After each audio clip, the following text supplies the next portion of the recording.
Did Meruem survive Netero's suicide explosion? Find out in my review of Hunter x Hunter, episode 127.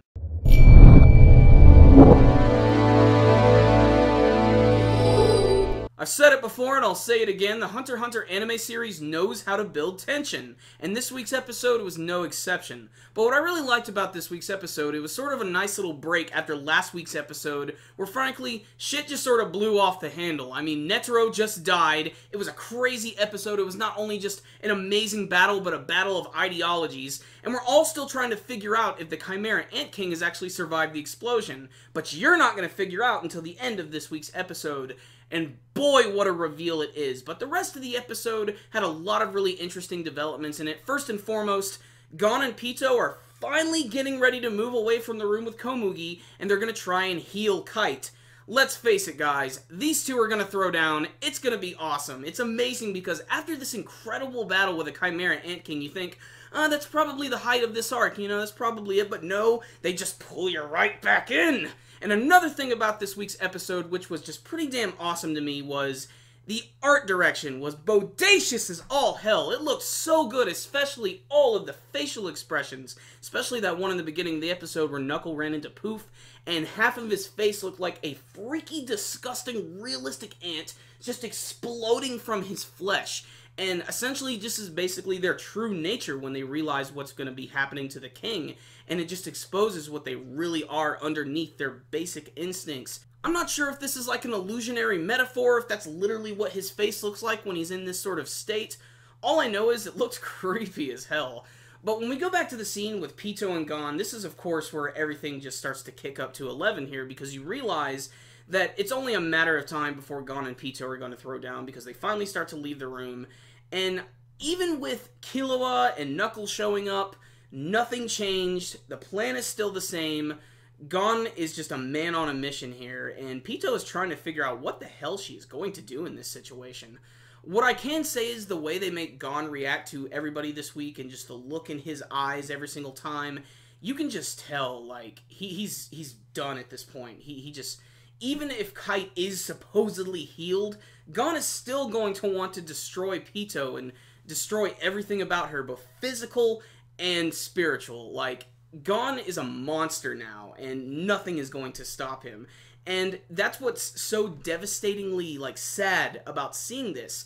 It's cool in a sense that you're like, oh yeah, Gon's about to kick some ass, but at the same time, if you've been watching or reading this manga series or watching the anime, you've come to grow and love this character for who he is, and this is not Gon right now. This is not Gon in a good state of mind.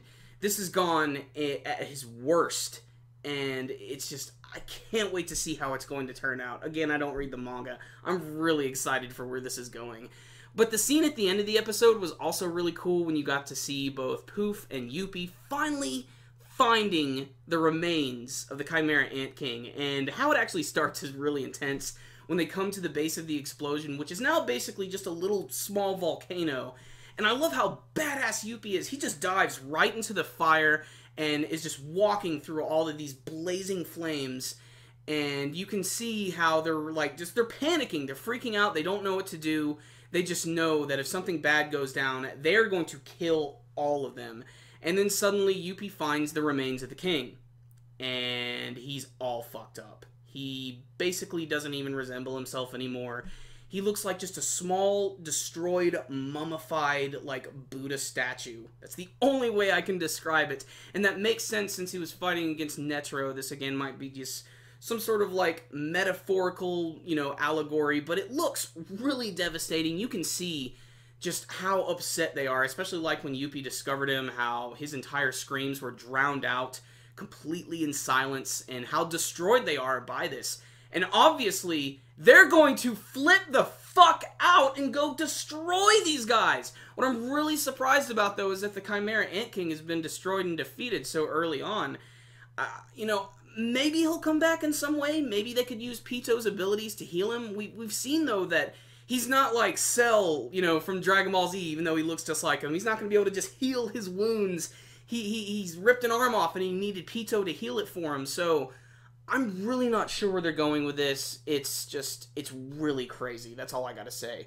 So what's the rundown on this week's episode? Well, the animation and the artwork, like I said, I think was pretty damn stellar throughout, especially the artwork side of things. All of the characters' expressions looked really good, and then we go over to the actual characters themselves and where the story is going. It's pretty obvious that Pitou and Gon are going to throw down eventually, because Pitou has zero intentions of allowing Gon to go through this, because she wants to get Komugi to the king, but she doesn't even realize what happened to the king, and when she finds out, how's she going to react?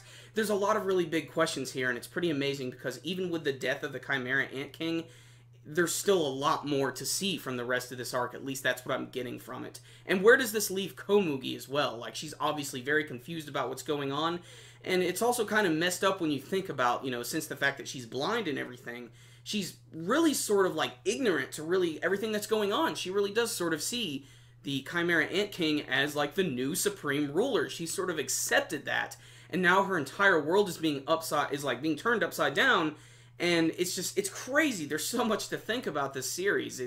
It's really great on a couple of different levels, and I still can't believe that Killua and Palm and all them are just allowing Gon to go by himself. That's it. End of story. But still, other things about this episode, all the other stuff, the voice acting was great.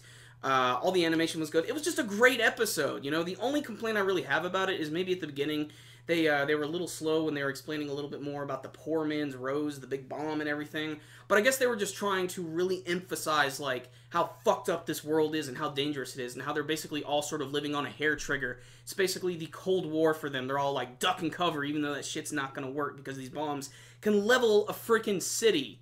But great episode otherwise. So I am going to drop it down to a 9 for some of that slow stuff at the beginning, but I thought this was a great episode with a lot of incredible tension, great artwork. Seeing everybody react to the death of the Chimera Ant King, Youpi and Poof, was just great, and Gon and Pitou, holy crap, can't wait for that, guys. So check out this week's episode. It was a lot of fun, just really, really good. I cannot wait to see where they're going with this next week. If you guys had a chance to check out this week's episode of Hunter x Hunter, I would love to hear your thoughts about it. And you can tell me with your comments below. What do you think's going to happen with Gon and Pitou? And what's going to happen with Poof and Youpi over the death of the Chimera Ant King? Remember, guys, before you leave, make sure and give this video a like. It's a thumbs up. It helps these videos out a lot. I really can't explain it. And if you want to see all of our awesome anime and manga reviews, make sure to subscribe to the channel so you can see them as they are released. You can also check us out on Facebook and on Twitter. It's pretty crazy, guys. I know. Links in the description box below. Check them out. It's nuts. So, I'll see you next time, guys. Super Kami Guru 9000. Out.